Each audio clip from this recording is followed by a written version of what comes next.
When the internet began, bulletin board services, or BBS, became the first online communities of the so-called information superhighway. Using their phone lines, people logged in from all over America to talk about sports, games, movies, and on one BBS in particular, share their ghost stories. Over time, those communities all went dark, except for one lone server that continues to operate somewhere in an unknown part of Pennsylvania's Rust Belt. A relic of the 1990s, veiled in mystery, it is a digital archive of humanity's strangest encounters with the unknown, as told by the people who experienced them. My name is Brandon Schexnayder, and you are listening to Fear Daily.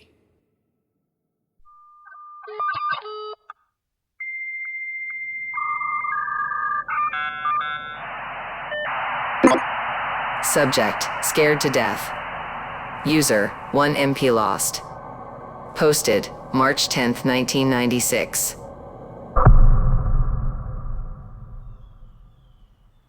Back in the day, my friend Danny and I used to have a little business where we'd buy junker cars, throw in a couple $100 worth of repairs, then resell them. We were still young enough, we had to live with our parents and go to school, so we couldn't make a full-time thing of it, but it allowed us to have financial freedom that most kids today don't. Hell, I think we had more financial freedom than the adults I know now. Danny's parents had a small compound on acreage in northern Idaho near Priest River, and that's where we'd do most of the work.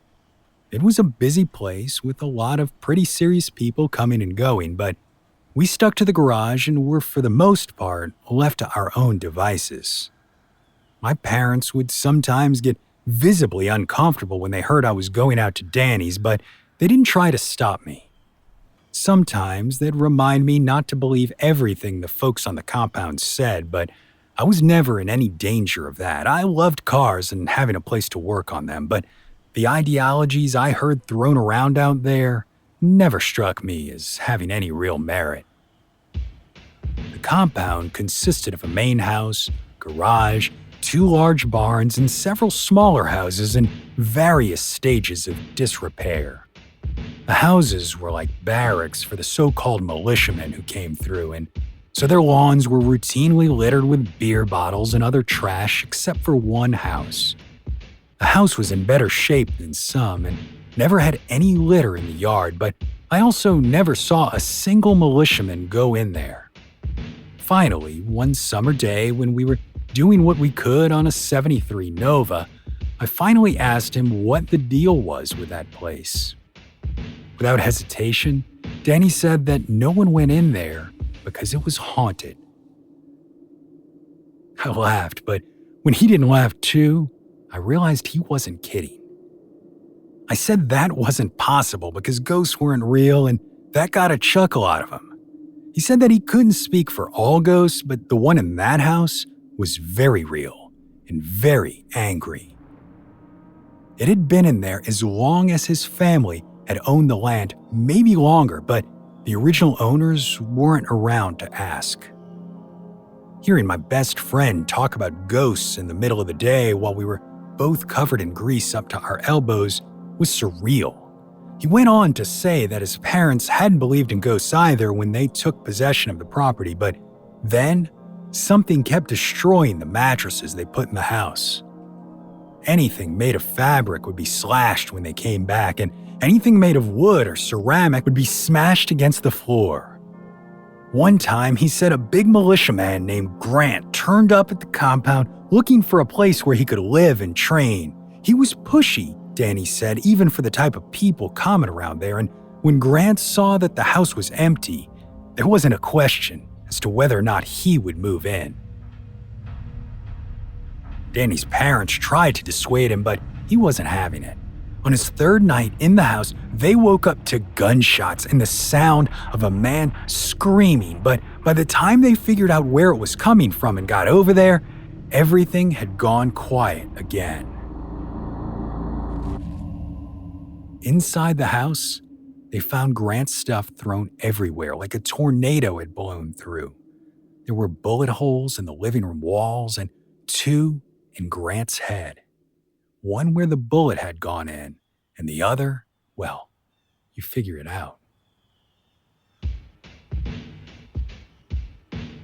According to Danny, his parents thought whatever was in the house had basically scared Grant to death. It wasn't the way they thought the situation was going to end, but either way, it was over.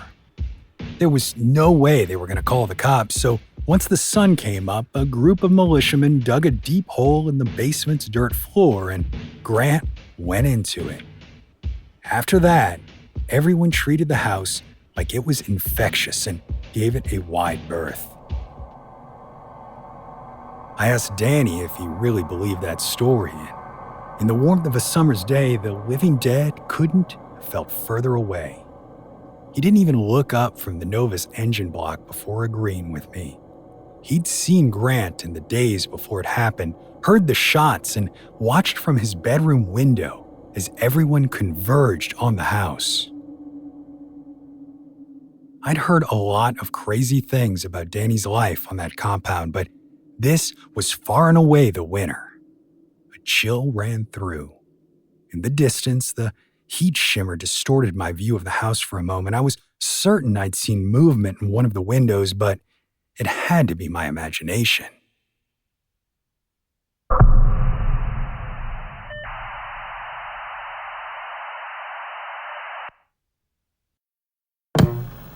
Subject: Better Neighbors. User: Hub12Churn. Posted November 26, 1997. When our neighbor Eliza asked me to be the executor of her will, I was honored and a little confused. Though we'd been neighbors for the better part of 20 years, we hadn't really gotten to know each other very well.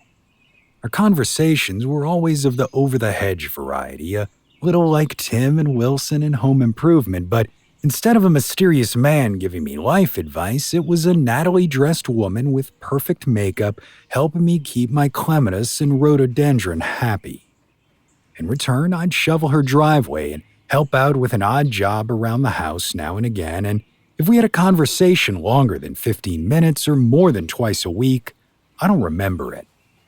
But all the same, she asked me to take care of her things in the event of her death, and it seemed wrong to say no. That was almost 5 years ago, and I had all but forgotten about it until a few months ago when my wife Mary called me to the living room because an ambulance had pulled up into Eliza's yard. It's funny sometimes, the bizarre things you think in times of crisis. As I watched them wheel her covered body out of the house on a stretcher, I noticed its wheels digging furrows in the lawn, and my first thought was, Eliza's not going to be happy about that. She did love a well-kept lawn. My next thought was, wait, is there something I'm supposed to do? I'd signed some paperwork regarding the executorship back when she first asked, but hadn't really given it much thought. A week later, I was contacted by a lawyer named Levi who explained everything to me. In short, Eliza had suffered an aneurysm and never again regained consciousness before passing less than 24 hours after being admitted to Portland General. I won't bore you with the specifics of the probate process, but she had left all her liquid assets to the Boys and Girls Club of America and the house with all its contents to Mary and me. Once the paperwork was completed, we decided to leave Eliza's house empty for a little while before taking any steps one way or another.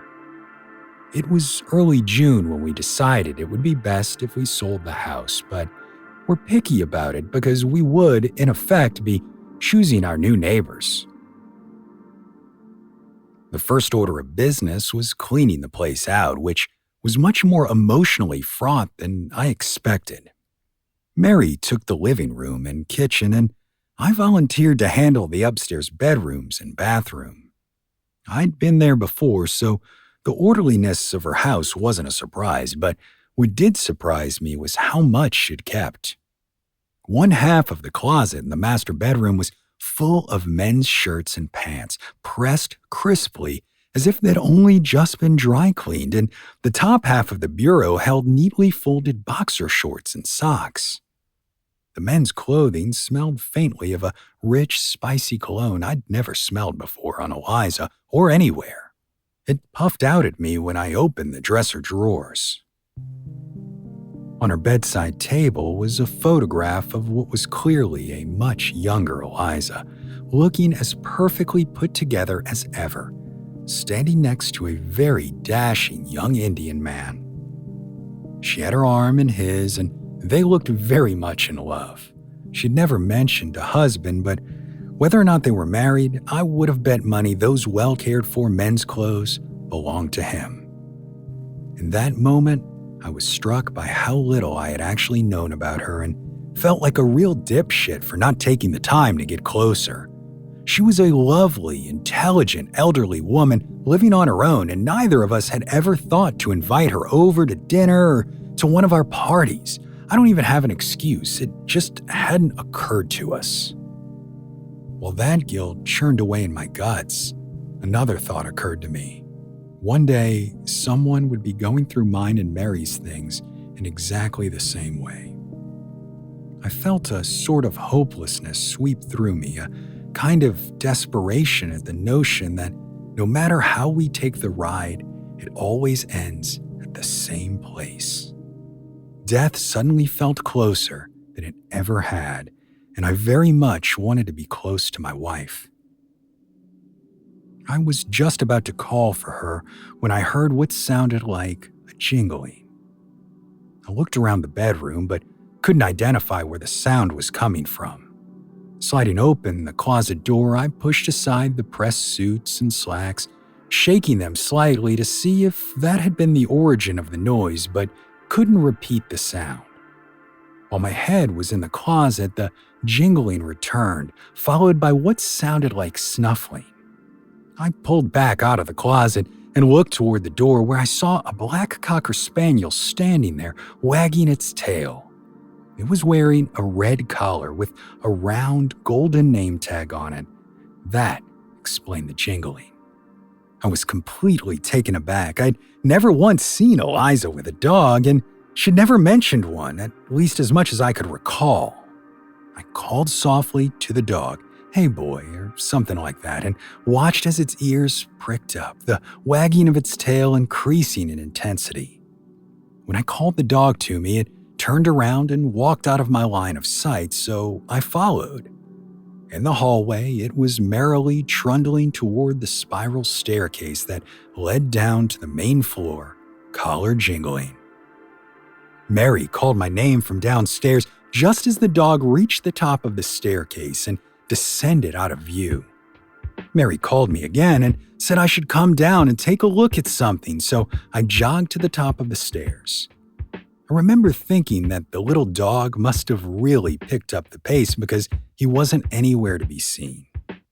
Mary was in what Eliza used to call the family room, looking at a small glass display case on the top shelf of a bookcase. She picked it up and turned around to show it to me. Inside the little case was a red dog collar and little round golden name tag. The name tag read Sprite. When I told Mary I was certain I had just seen Sprite, she shook her head and pointed to the urn on the same shelf. That, too, had the name engraved on the outside, with the date of death I recognized as being 2 years before we had moved in next door. Mary carefully put the display case back where she'd found it, then asked what I meant about seeing Sprite. I told her exactly what had happened upstairs, the men's clothing, the cologne, the photograph, my sadness, the dog. I said that she'd had an entire life and would never taken the time to know her, not really. Mary took my hand and squeezed it. Eliza wouldn't have wanted our pity or to wallow in sadness, she said, but that didn't mean we couldn't be better neighbors next time. Maybe, she said, Sprite had come to remind us of that.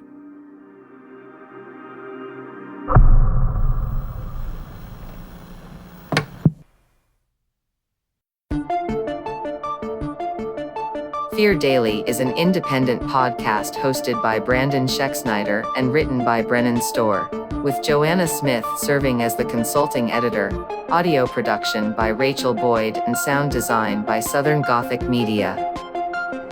This podcast is a work of fiction. Names, characters, places, and incidents are either products of the author's imagination or are used fictitiously.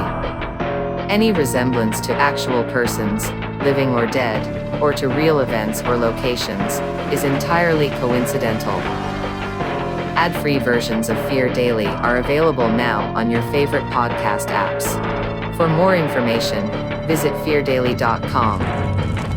But move fast, before the server goes offline.